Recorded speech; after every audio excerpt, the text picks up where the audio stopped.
Hi, dream it, believe it, do it. പുതിയ വീഡിയോയിലോട്ട് എല്ലാവർക്കും സ്വാഗതം. ജീവിതത്തിലെ പാഷൻ കണ്ടെത്തി ഡെസ്റ്റിനി തീരുമാനിച്ച് അതിലെത്താനുള്ള വഴികളും ഫോർമുലാസും ടിപ്സുമാണ് ഇത്തരം വീഡിയോകളിൽ നമ്മൾ ചർച്ച ചെയ്തുകൊണ്ടിരിക്കുന്നത്. ഇത്തരം വീഡിയോ ലഭിക്കാൻ ഈ ചാനൽ സബ്സ്ക്രൈബ് ചെയ്യുക. ഇന്ന് നമുക്ക് പുതിയൊരു ടിപ്സുമായി വരാം. ഒരു ബിസിനസ് കുടുംബം ഉണ്ടായിരുന്നു. ഫാദർ ഇന്റർനാഷണൽ ബിസിനസ്മാൻ ആയിരുന്നു.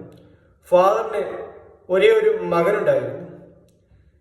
ഈ ഫാദറിന് ഒരു ഇന്റർനാഷണൽ ബിസിനസ് മീറ്റിംഗിൽ പങ്കെടുക്കാൻ അവസരം ലഭിച്ചു.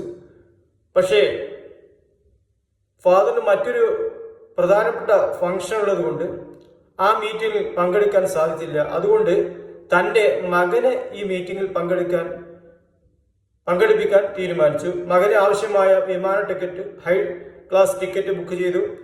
മകനെ മീറ്റിംഗിൽ പങ്കെടുക്കാൻ ഡ്രസ്സ്, ഫാൻറ്, ഷൂസ്, നല്ല വിലപിടിപ്പുള്ള ഫാദറിന്റെ സ്റ്റാറ്റസിന് യോജിക്കുന്ന രീതിയിലുള്ള ഡ്രസ്സും ഷൂസും എല്ലാ സൗകര്യങ്ങളും ചെയ്തു കൊടുത്തു. ഇനി മകന് പോയാൽ മാത്രം മതി. പക്ഷേ ഒരു ടൈ വാങ്ങാൻ ഫാദറിന് അവസരം ലഭിച്ചില്ല. എന്തൊക്കെയുള്ള കാരണത്താൽ ടൈ വേണമല്ലോ.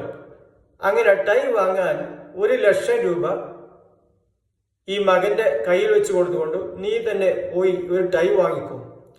ഏതായാലും മകന് ആവശ്യമില്ല ടൈ വാങ്ങണേ. ഏതായാലും ഫാദർ തന്ന കാശല്ലേ, ഒരു ടൈ വാങ്ങിയേക്കാം എന്ന് പ്രതീക്ഷിച്ച് ടൈ മാത്രം കിട്ടുന്ന ഒരു സ്പെഷ്യലൈസ്ഡ് ഷോപ്പിൽ പോയി. ആ ഷോപ്പിൽ പോയപ്പോൾ അവിടെ 2 സെക്ഷനാണ്. 50,000 മുകളിലും 50,000 താഴെയും. ഇവൻ ചിന്തിച്ചു, 50,000 താഴെയുള്ള ടൈ ഉണ്ടെങ്കിൽ അത് തന്നെ ഏറ്റവും എമ്പാടുമായിരിക്കും.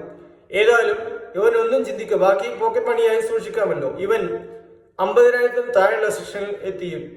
അപ്പോൾ അവിടെ 2 സെക്ഷൻ കാണുന്നു.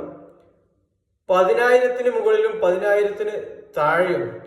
ഇവനൊന്നും ചിന്തിച്ചില്ല. 10,000 താഴെയുള്ള സെക്ഷനിലോട്ട് കയറി. അങ്ങോട്ട് കയറിയപ്പോൾ അവിടെ വീണ്ടും 2 സെക്ഷൻ ഇവന്റെ മുമ്പിൽ കാണുന്നു. ഒന്ന് 5,000 മുകളിലും 5,000 താഴെയും. ഇവനൊന്നും ചിന്തിച്ചില്ല. നേരെ നമ്മളൊക്കെ എല്ലാവരും സ്വീകരിക്കുന്ന അതേ രീതിയിൽ തന്നെ ഇവനും ചിന്തിച്ചു.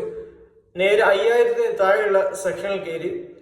അങ്ങനെ അവിടെ എത്തിയപ്പോൾ അവിടെ 2 സെക്ഷൻ, 1,000 മുകളിലും 1,000 താഴെയും.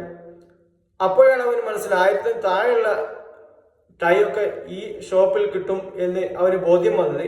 ഏതായാലും 1,000 താഴെയാണെങ്കിൽ 99,000 രൂപ അവന് പോക്കറ്റ് മണിയായി സൂക്ഷിക്കാം. ഇവനൊന്നും ചിന്തിച്ചില്ല.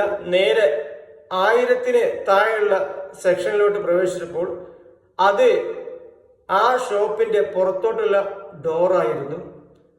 ഇനി അവന് തിരിച്ച് ഈ ഷോപ്പിലോട്ട് പ്രവേശിക്കാം, വേറൊരു പ്രവേശന കവാടത്തിലൂടെ വരേണ്ടത്.